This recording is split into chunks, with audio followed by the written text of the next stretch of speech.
आचार्य? मत संबोधित करो मुझे आचार्य कहकर। एक समय था जब तुम मुझे आचार्य कहकर संबोधित करते थे तो मुझे गर्व होता था, किंतु आज नहीं।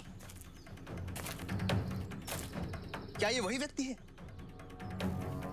जिस पर आचार्य चाणक्य को विश्वास था कि वो अखंड भारतवर्ष के स्वप्न को पूर्ण करेगा? क्या यही है वो बालक जिसको सम्राट बनते देखना आचार्य चाणक्य की अंतिम इच्छा थी? पाटलिपुत्र से यहां इतना दूर अपने प्राणों को संकट में डालकर समस्या जटिलताओं का सामना करते हुए मैं यहां पहुंचा, क्या ये दिन देखने के लिए? नहीं, कदापि नहीं। मैं यहां आया था अशोक को देखने के लिए। वो अशोक जो कभी एक महान योद्धा हुआ करता था, जो पराजय को विजय में परिवर्तित करना जानता था। किंतु यहां मेरे समक्ष एक कायर खड़ा है। क्या इसी दिन के लिए आचार्य चाणक्य ने अपने जीवन के अंतिम दिन समर्पित किए थे? क्या यही वचन देकर आए थे तुम अपनी माता को? क्या इसी विश्वास के साथ तुम्हारे पिता ने तुम्हें तक्षशिला के लिए विदा किया था कि तुम यहां उस कीचक के समक्ष अपना शीश झुका दोगे? अशोक, तुम्हें मृत्यु से भयभीत होना किसने सिखा दिया? मुझे मृत्यु का भय नहीं आचार्य, पर कब तक मैं लड़ता रहूंगा। पहले परिस्थितियों से लड़ता रहा, फिर परिवार के लिए, फिर परिवार से। क्या पा लिया, और जितना भी पाया मुझे उसके लिए कितना कुछ खोना पड़ा। मेरे प्रियजन, मेरे मित्र, आचार्य चाणक्य, आचार्य आक्रम और अब आचार्य देवव्रत। तो क्या खोने के भय से तुम अपना कर्तव्य नहीं निभाओगे? अपने दायित्वों का त्याग कर दोगे? यदि यही सोचकर आचार्य चाणक्य भयभीत हो गए होते, तुम्हारे पितामह भयभीत हो गए होते, तो क्या इस अखंड भारतवर्ष के स्वप्न की स्थापना होती? कभी नहीं। पर अशोक, उन लोगों के लिए उनकी मातृभूमि से अधिक महत्वपूर्ण और कुछ नहीं था। ना कोई गुरु, ना मित्र, ना संबंधी। उसी प्रकार अपनी मातृभूमि की रक्षा करना तुम्हारी नियति है अशोक। मगध को, मौर्य वंश को उसकी पराकाष्ठा तक पहुंचाने के लिए नियति ने जिसका चयन किया है वो तुम हो अशोक। तुम अपनी नियति से भागना चाहते हो? नियति, नियति, नियति। नियति ने यदि मेरे लिए यही तय किया है तो फिर मुझे इतनी संवेदनशीलता क्यों दी? क्यों मुझे वो हृदय दिया? थक चुका हूं मैं ये नियति शब्द सुन सुन के। मुझसे जो अपेक्षाएं, उनका भार सहन करना सरल नहीं है आचार्य। मैं भी दुर्बल हो सकता हूं, मैं भी मनुष्य हूं, मुझे भी पीड़ा होती है। आचार्य, यदि मुझे अवसर मिले तो मैं अपना सब कुछ त्याग कर, सारी महत्वाकांक्षाएं त्याग कर यहां से बहुत दूर चला जाऊंगा, बहुत दूर। नहीं चाहिए मुझे कुछ भी। किंतु अब इसका समय निकल चुका है अशोक, और आज तुम्हारा यह कहना कि तुम्हें कुछ भी नहीं चाहिए, ऐसा कहकर तुम उन असंख्य लोगों के स्वप्न को तोड़ रहे हो। तुम उन असंख्य लोगों के भविष्य के साथ खिलवाड़ कर रहे हो, जिन्हें तुमने यह विश्वास दिलाया था कि तुम उनके मुक्तिदाता बनकर आए हो। तुमने उन लोगों को विरोध करने के लिए प्रेरित किया, और वैसे में तुम उन्हें अकेला छोड़कर जाना चाहते हो? वो लोग जिन्होंने तुम्हारे इस उद्देश्य के लिए अपने प्राण तक।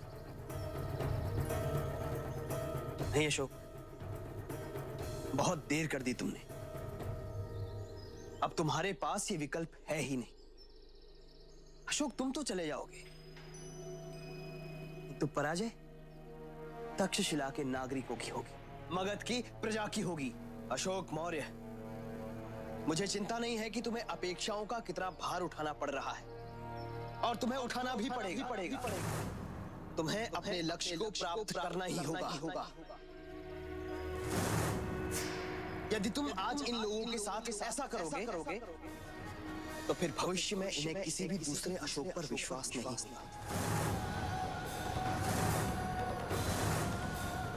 समय नहीं है अशोक, तुम्हें जो भी निर्णय लेना है वो अभी लेना होगा।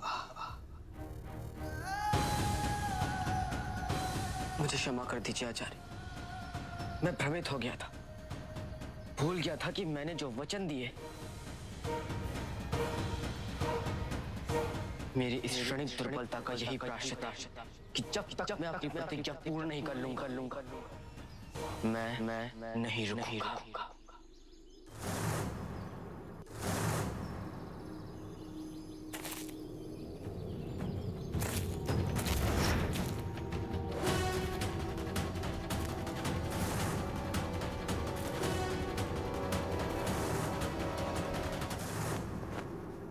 क्या लगता है आपको बिंदुसार ने अभी तक मेरे पत्र का उत्तर क्यों नहीं दिया? यही तो मेरे समझ में नहीं आ रहा मानक।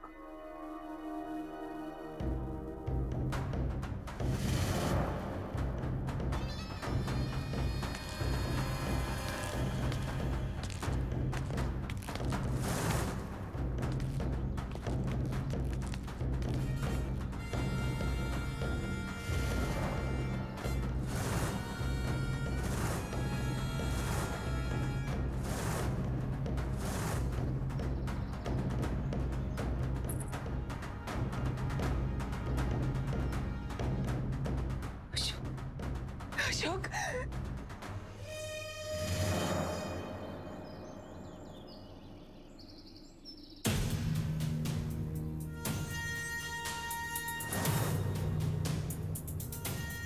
इतिहास साक्षी है कीचक, जब जब किसी ने भी अपने आप को ईश्वर से बड़ा सिद्ध करने का प्रयास किया है, उसका नाम, उसका अस्तित्व मिटा है।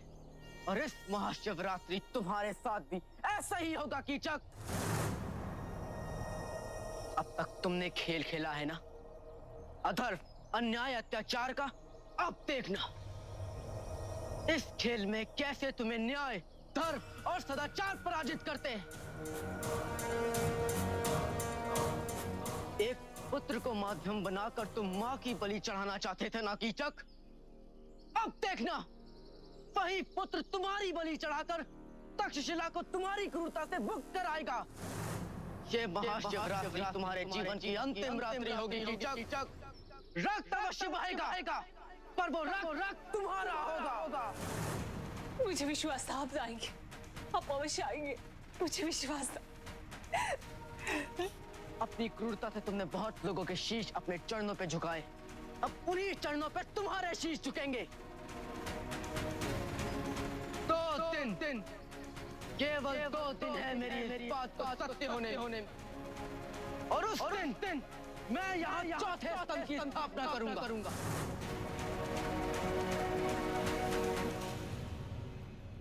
हे महादेव, आपकी कृपा और पूर्वजों के आशीर्वाद से अशोक सशक्त बनकर कीचक का सामना करने लौटा है। हे माता, आपने अपने पुत्र को अपने पैरों पर खड़े होने का साहस दिया है, उसे अपनी प्रतिज्ञा पूर्ण करने का साहस दिया है। धर्म और अहिंसा की पुनर्स्थापना के लिए कीचक का अंत आवश्यक है।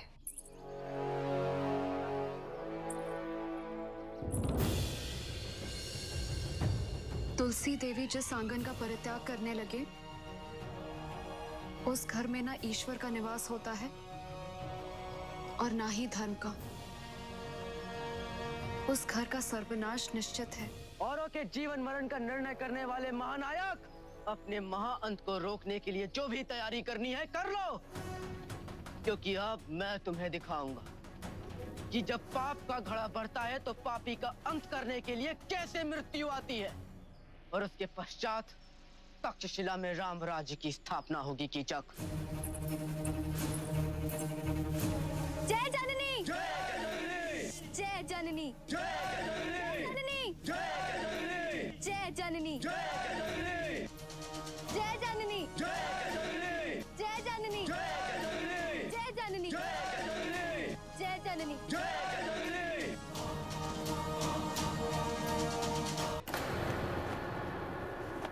सुशी, जब से तुम्हारे अभिषेक की घोषणा हुई है ना, तब से केवल मुझे तुम्हारी जय जयकार सुनाई दे रही है।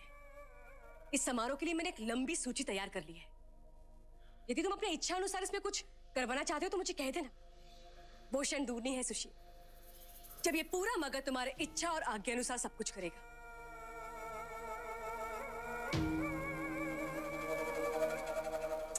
सुशीम पुत्र, ये हमारी सबसे बड़ी जीत है और तुम हो कि ऐसे बैठे हो। मगध सम्राट बनने वाले हो तुम, इस संसार के सबसे शक्तिशाली शासकों में से एक, और तुम हो कैसे दुखी बैठे हो। आप अभी भी एक स्वप्न जी रही हैं। मुझे प्रतीक्षा है यथार्थ की। भाग्य ने मेरे साथ बहुत बार छल किया है। भाग्य पे विश्वास नहीं रख सकता मैं। जब तक वो मुकुट मेरे शीश पे नहीं रखा जाता, जब तक उस सम्राट के सिंहासन पर मैं बैठ नहीं जाता, तब तक इस स्वप्न के सत्य होने पर मुझे विश्वास नहीं आएगा। तो विश्वास कर लो सुशी, क्योंकि इसे यथार्थ होने से अब कोई नहीं रोक सकता है। अब कोई बाधा नहीं आएगी, कोई विघ्न नहीं आएगा। अशोक जीवित है, इसकी कल्पना तो सम्राट कभी नहीं कर पाएंगे। और जो संदेश इस सत्य को सम्राट तक पहुंचा सक,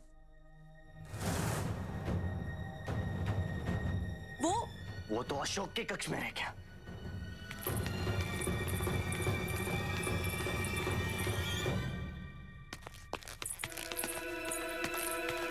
एकांत।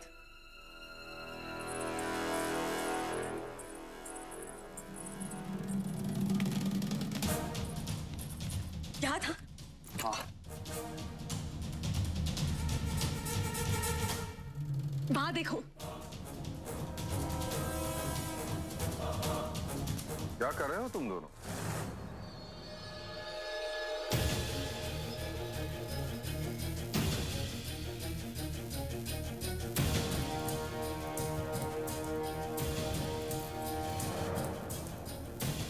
सम्राट, वो मैं यहाँ आई थी तो मेरी अंगूठी गिर गई थी। वो आपका पहला उपहार था मेरे लिए। मैं उसे कैसे खोने दे सकती हूँ, इसलिए बस उसे ही ढूंढ रही थी।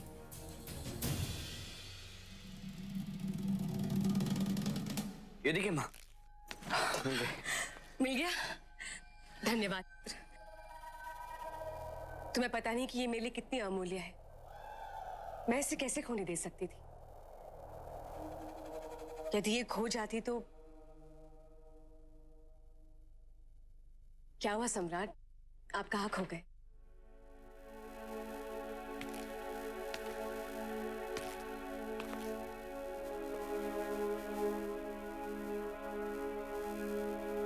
खोया हुआ सब कुछ वापस मिलना इतना सरल होता तो मैं तुम्हें वो स्थान, वो सम्मान अवश्य देता जिसके अधिकारी तुम हो। ऐसी असामयिक मृत्यु, वो भी परिवार से दूर अथांग सागर में, इससे अधिक दुर्भाग्यपूर्ण क्या हो सकता है एक परिवार के लिए?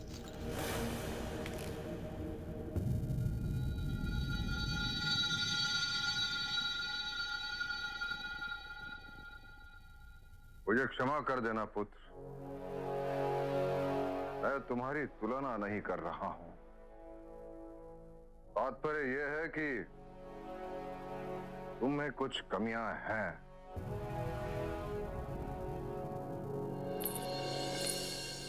पुत्र, अपनी भावुकता पर नियंत्रण रखिए। अशोक की अनुपस्थिति केवल आपको ही नहीं, हम सबको चुभती है।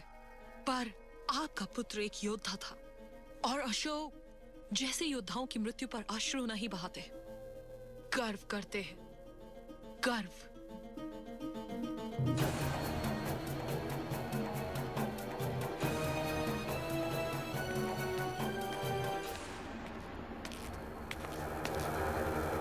कीचक का पत्र यही छूट गया था। हमें लगा किसी के हाथ लग जाए तो फिर। नीचे नहीं है। ठीक से देखो सुशीम, वही होगा। ठीक से ही देखा है मैंने। मैं विश्वास है कि तुमने यही छोड़ा था। तो क्या मैं मूर्ख हूं जो यहां देख रहा हूं? कहीं ऐसा तो नहीं कि वो संदेश किसी ऐसे के हाथ लग गया हो जो उसे सम्राट तक पहुंचा दे? यदि ऐसा हुआ तो हमारे लिए इससे बुरा और कुछ नहीं हो सकता है। पर वो लगा है तो किसके हाथ? कौन हो सकता है वो?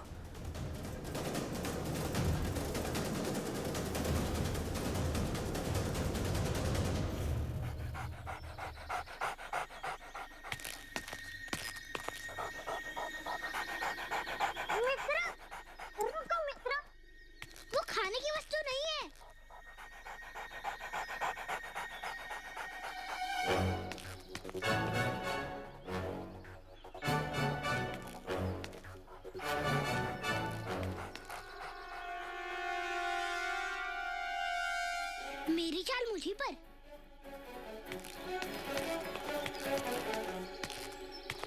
संभल कर पुत्र, क्यों सता रहे हो श्वान को? पिताजी महाराज, मैं उसे परेशान नहीं कर रहा, वो मुझे परेशान कर रहे हैं। उसको अशोक भैया के कक्ष से गेंद लाने भेजा था। पता नहीं वो वहां से क्या ले आए। और अब जब उनसे मांग रहा हूँ तो दे भी नहीं रहे वो। कल को जब अशोक भैया आएंगे और मुझसे पूछेंगे तो मैं उनको क्या उत्तर दूंगा?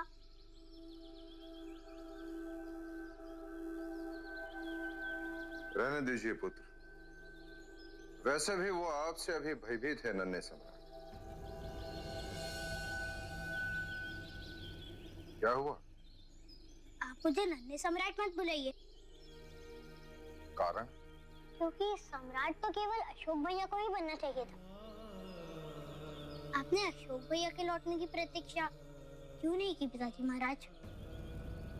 आपने अशोक भैया के स्थान पर सुशीम भैया को क्यों उत्तराधिकारी बना दिया?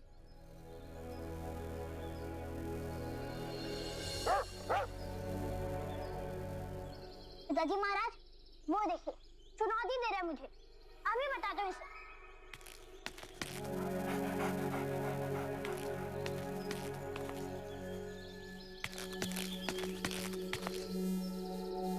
मैं तुम्हें कैसे समझाऊं पुत्र? यदि मुझे लेश मात्र भी आशा होती अशोक के जीवित होने की तो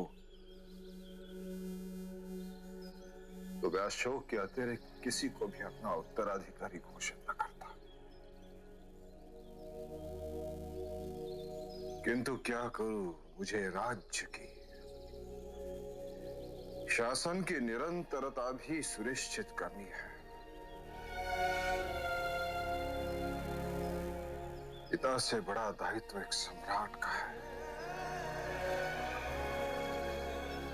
उसे पूर्ण तो करना ही होगा।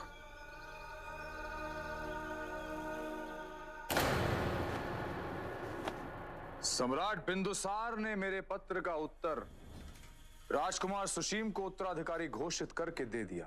धर्मा तो उनकी सबसे प्रिय थी ना। फिर भी बिंदुसार ने इतना बड़ा निर्णय ले लिया। लगता है बिंदुसार का रानी धर्मा और अशोक के साथ लगाव समाप्त हो चुका है। आपकी योजना तो डूब गई यमात्राक्षस। नहीं माना है। अब तो आप बिना किसी संकोच के धर्मा के रक्त से अपना अभिषेक कर सकते हैं। इस महाकीचक रात्रि का रंग तो कुछ और ही होगा। विडंबना देखिए, वहां बिंदुसार की एक रानी और उसके पुत्र को राजमाता और राजा का अधिकार दिया जा रहा है, और यहां उनकी दूसरी रानी और उसके पुत्र को अपमान से भरी मृत्यु। मुझे चुनौती दी है ना अशोक ने। अब देखना है कि यहां की प्रजा कीचक रात्रि मनाएगी या महाशिवरात्रि, और यह इस पे निर्भर करता है कि कौन मरेगा, अशोक या कीचक। शुभ शुभ बोलिए भैया। वो कथन नहीं सुना आपने? क्या पता कब आपकी जीवा पर देवी सरस्वती बैठी हो। कृपा करके ऐसे अपशब्द ना बोलिए। मेरी चिंता मत करो बहन वसंत सेना। चिंता का समय तो अब अशोक का शुरू हुआ है। ऐसा चक्रव्यूह बनाऊंगा मैं कि अब ये मगध का अभिमन्यु यहां से जीवित नहीं जा पाएगा।